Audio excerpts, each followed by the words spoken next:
کہتے ہیں کہ کسی نے موت کے فرشتے نے اللہ سے پوچھا کہ اللہ تو نے میرے ذمے ایسا کام لگا دیا ہے کہ ساری دنیا مجھے برا بھلا کہے گی. بھائی کوئی فرشتے بارش برسانے والے سب کہتے ہیں ماشاء اللہ بڑا اچھا فرشتہ ہے, کچھ فرشتے جو ہے نا وہ اور اچھے اچھے کام کرتے ہیں, میرا کام کیا ہے روح نکالنا. تو اللہ میرا تو نے کام ایسا لگایا ہے, یہ ایسی کتابوں میں لکھا ہے, کوئی مستند ہے یا نہیں ہے مجھے نہیں پتا, لیکن اس کا جو مضمون ہے نا وہ بالکل ٹھیک ہے کہ اللہ میرے ذمہ کام ایسا لگا بندوں کو مارنا. تو جب بھی میرا نام آئے گا پبلک کے سامنے, لوگوں کے اچھے جذبات نہیں ہوں گے. موت کا فرشتہ ہے بھائی, ایک دم سن کے غصہ آتا ہے نا, تو ہے کیوں کہتے ہیں لوگ. جب بھی آئے گا موت کا فرشتہ تو کوئی دوستی لگانا چاہے گا اس سے. دیکھو یہاں ہمیں پتہ چل جائے یہ فرشتہ ہے جو بادلوں کو دھکیلتا ہے, ہواؤں کو چلاتا ہے, ہمیں پتہ چل جائے کوئی فرشتہ انسانی شکل میں آئے ہوئے, سب اس کو انوائٹ کریں گے, گلے ملیں گے, بھائی بڑا اچھا کام کرتے ہو یار تم. لیکن پتہ چل جائے یہاں موت کا فرشتہ بیٹھا ہوا ہے, تو موت کے فرشتے نے کہا اللہ تو نے میرے ذمہ ایسا کام لگا دیا. تو کہتے ہیں اللہ میاں نے فرمایا کہ دیکھ تیرے ذمہ کام تو لگا ہے لیکن بلی تیرے اوپر نہیں آئے گی, بلی ٹرک والے پہ آئے گی. ٹھیک ہے, بلی آئے گی KESC والوں پہ, کہ جب بجلی نہیں تھی ایک دم اچانک چھوڑ دی, ٹھیک ہے نا, اور اپنے ہی بندے ان کے گر رہے ہوتے ہیں زیادہ تر, جو بجلی کا کام کرنے اوپر چڑھا ہوا ہوتا ہے نا زیادہ تر بیچارہ وہی گر رہا ہوتا ہے. تو جو اپنے ملازمین کو نہ بچا سکے میرے بھائی, وہ تمہیں کہاں سے بچائیں گے. تو اللہ نے فرمایا کہ اس طریقے سے لوگوں کو موت دوں گا, کوئی نہ کوئی اس کا ظاہری سبب ہوگا, وہ سبب ہوگا, لوگ اس سبب کی طرف نسبت کریں گے, یہ کرونا سے مرا ہے. لوگ یہ تھوڑی دیکھیں کہ کرونا لانے والا کون ہے, اللہ ہے. اللہ کو اختیارات ہیں, وہ آج ایک بیماری ختم ہوئی ہے کل دوسری لے آئے, کل پرسوں تیسری لے. آپ ویکسین بناتے رہو, کس نے منع کیا ہے آپ کو؟ آپ وہ کرو جو آپ کر سکتے ہو, اللہ وہ کرے گا جو وہ کر سکتا ہے. اور کن کن حادثات سے بچو گے, زلزلے آ جائیں گے, زلزلے کی کوئی ویکسین ہے؟ زلزلے کی تو کوئی ویکسین نہیں ہے بھائی, جب کوئی دیوار گرے گی تو مرو گے. اور جو اتنے ترقی یافتہ کنٹریز ہیں زلزلوں سے نہیں بچا سکتے اپنے آپ کو, وہ زلزلہ پروف عمارتیں بنا دی جو جھولتی رہتی ہیں, لیکن وہ بھی ایک حد تک, اس سے زیادہ تیز جھٹکا آیا تو وہ بھی گرے گی. دیکھو نا چند سال پہلے جاپان میں کیسا زلزلہ آیا, چائنا میں زلزلہ آیا چند سال پہلے, پوری کہتے ہیں ایک بستی غائب ہو گئی. تو نہیں روک سکتے حادثات سے, ہاں اپنی طرف سے جو حفاظت کر سکتے ہو بس وہ کرو. تو اللہ فرماتے ہیں کہ قیامت کے دن یہ جو ہے نا ایسا نہیں ہے کہ تم یہ سمجھتے ہو کہ سب خود بخود ہو رہا ہے, ایک ایک چیز کا. مالی ھذا الکتاب لا یغادر صغیرۃ ولا کبیرۃ الا احصاها. قرآن کہتا ہے جب تم اپنا اعمال نامہ دیکھو گے نا تو یہ نہیں کہو گے کہ یہ اس نے میری زندگی کا, اس نے جو ہے نا صحیح رزلٹ اناؤنس کیا ہے, بالکل صحیح. دیکھو آپ نے اگر امتحان میں اچھا پرچہ نہیں کیا ہوتا تو جو آپ کو توقع ہوتی ہے اسی کے حساب سے جب نمبر مل جائیں تو آپ کو تعجب نہیں ہوتا. آپ کو تو یار مجھے لگ رہا تھا کہ 60-65 کے درمیان ہی میرے نمبر آئیں گے, تو باقی 63 نمبر ہیں, تو بالکل صحیح نمبر ہیں, گھپلا نہیں ہوا. تبھی اپنی رپورٹ کو دیکھ کے تعجب نہیں ہوتا. تو قرآن کہہ رہا ہے کہ جب تم اپنی رپورٹ دیکھو گے, وہاں رزلٹ دیکھو گے تو تمہیں تعجب ہوگا.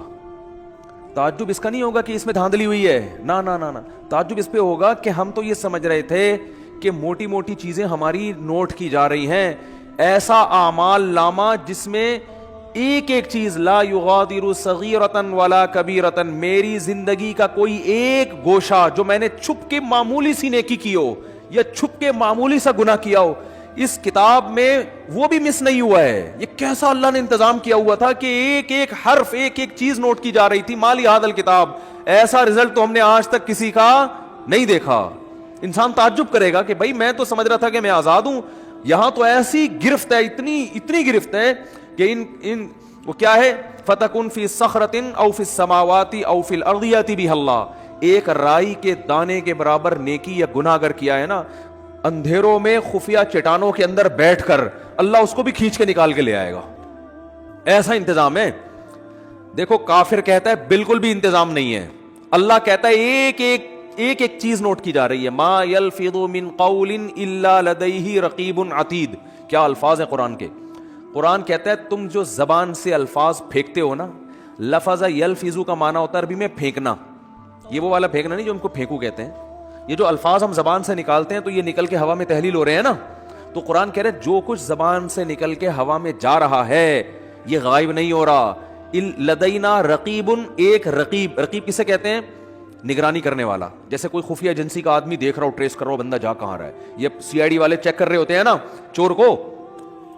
بھائی CID والوں نے کسی بندے کو پکڑنا ہے اور بندہ بڑا پاورفل ہے تو پہلے ریکی ہوتی ہے, یہ بندہ صبح نکلتا کہاں سے جاتا, ایک ایک چیز نوٹ کی جاتی ہے اس کی. تو رقیب اس کو کہتے ہیں, رقیب, جو ہر وقت تمہارے مراقبے میں ہے. آپ نے دیکھا ہوگا نا مراقبہ سینٹر کھلے ہوئے ہیں, اس میں بیٹھے ہوتے ہیں مسٹنڈوں کی طرح یوں یوں کر کے نا غور کر رہے ہوتے ہیں, وہ پتہ نہیں کیا کر رہے ہوتے ہیں. تو اسی طرح بیٹھا ہوا ہے فرشتہ. اللہ فرماتے ہیں رقیب. عتید کا معنی بڑا ڈھیٹ ہے. وہ کیا ہے؟ وہ ڈھیٹ, چھوڑے گا نہیں, وہ چھوڑے گا نہیں. وہ ایسا ہے کہ بس وہ سرکش ٹائپ کا ہے, وہ نہیں سنتا کسی کی. تو ایک لفظ بھی ایسا نہیں ہے جو تمہاری زبان سے نکلے اور اسے کیچ کرنے کے لیے اللہ نے فرشتہ متعین نہ کیا. وہ بھی ہمارے ساتھ پیدا ہوتے ہی پھلترو کی طرح چپک گیا ہے ہمارے ساتھ. وہ نظر نہیں آ رہا ہمیں, کیونکہ سائنسدان کہتے ہیں نظر نہیں آ رہا تو ہے ہی نہیں. تو بھائی اس کائنات میں آپ کو مادی چیزوں پر ریسرچ کر سکتے ہو, جو مادی کے علاوہ چیزیں وہ سائنس کے دائرے میں آتی نہیں ہیں. اللہ نے فرشتوں کو روشنی سے بنایا ہے, نور سے بنایا ہے. روشنی تھوڑی ٹریس ہو سکتی ہے. اگر روشنی کی ماہیت کو چینج کر دیا جائے, اسے کچھ بنا دیا جائے, پھر تھوڑی پتہ چلے گا انسان کو. تو وہ روشنی نور کے بنے ہوئے فرشتے ہیں. اللہ فرماتے ہیں ایسے ڈھیٹ اور ایسے رقیب ہیں کہ تمہاری زبان سے ایک حرف بھی نہیں نکلتا جس کو وہ محفوظ نہ کر رہے ہوں. وہ سیو ہو رہا ہے سب کچھ. تو قرآن میں کہتا ہے قیامت کے دن انسان کہے گا مالی ھذا الکتاب. یہاں تک قرآن نے کہا یعلم خائنۃ الاعین, آنکھوں کی خیانت بھی کیا ہو رہی ہے؟ نوٹ. خیانت کسے کہتے ہیں؟ یعنی معمولی سی آپ آنکھ گھماتے ہو نا, جو اللہ نے امانت دی ہے آپ کو, اس امانت میں ذرا سی خیانت. گلی سے انٹی کی انٹری ہوئی, انٹی نے جانا ادھر ہے, آپ باتیں کر رہے ہو مفتی صاحب سے, اور مفتی صاحب سنا, ایک دم آپ کو خیال ہوا انٹی گزری ہیں, ایک دفعہ تو دیکھنا بنتا ہی ہے. مفتی صاحب کہہ رہے ہیں بھائی شادی کرو, اپنی بیگم کو دیکھو, صبح شام دیکھو بیٹھ کے. نہیں جی. تو آپ نے کہا یار ہم کون سا کوئی معاذ اللہ زنا کرتے ہیں, ہم کون سا کوئی برائی کرتے ہیں, ہم تو بس ایک دفعہ دیکھنے میں کیا جا رہا ہے, ایسے باتوں میں گھما گھما کے نا یوں کر کے ایک دفعہ گھما لیا. لوگ کرتے ہیں نا اس طریقے سے, یار اپنا بھی ضمیر مطمئن رہتا ہے اس طرح سے دیکھنے میں نا. اپنے آپ کو بھی لوگ مطمئن کر رہے ہوتے ہیں کہ ہم کو برے تھوڑی, ہم تو وہ اصل میں اچانک ایک شور سا ہوا تھا, ہم نے کہا چلو دیکھ لیں. حالانکہ پتہ ہے, ایسے بھی میں نیک لوگوں کو جانتا ہوں, نوجوانوں کو, ینگ ہے بالکل, ان کو پتہ چل جائے نا گلی سے کسی انٹی کی انٹری ہو رہی ہے, اندازہ ہو جائے, بس ان کی گردن جھک جاتی ہے. آپ کسی کا باپ بھی ان کی گردن نہیں اٹھوا سکتے. ان کو ان کی بلا سے, بھائی وہ کہہ رہے ہیں اللہ نے اس کو ہمارے لیے بنایا ہی نہیں ہے. کہ بنایا ہی نہیں ہے تو ایک چیز ہمارے لیے ہے ہی نہیں نا. تو جب ہے ہی نہیں تو آپ کیا کرنا ہے, اس کو دیکھ کے حسرت کے علاوہ کچھ بھی حاصل نہیں ہوگا. جو اللہ نے آپ کے لیے بنائی ہے وہ آپ کے گھر میں بیٹھی ہوئی ہے. تو جو نہیں بنائی ہے اس کو دیکھ رہے ہو آپ. تو یہ بد نظری ہے بھی, حماقت بھی ہے, یاد رکھو, اس لیے کہ اس میں دل کے جلنے کے علاوہ کچھ بھی حاصل نہیں ہوتا. اب مثال کے طور پر انٹی اگر بدصورت تھی, وہ آپ نے دیکھ لی, گناہ لازم آ گیا بلا وجہ کا. دیکھ کے آپ بولو گے یار میں سمجھ رہا تھا دیکھنا چاہیے, تو غلط ہو. گناہ اللہ نے بولو لکھ لیا کہ جب تجھے پتا تھا انٹی ہے, تیرے دیکھنے کی چیز نہیں ہے, تیرے دیکھنے کی جو ہے تیرے گھر میں بیٹھی ہوئی ہے, بس اسی کو دیکھ جا کے, تو نظر کیوں نہیں جھکائی تم نے؟ گناہ لکھ لیا گیا.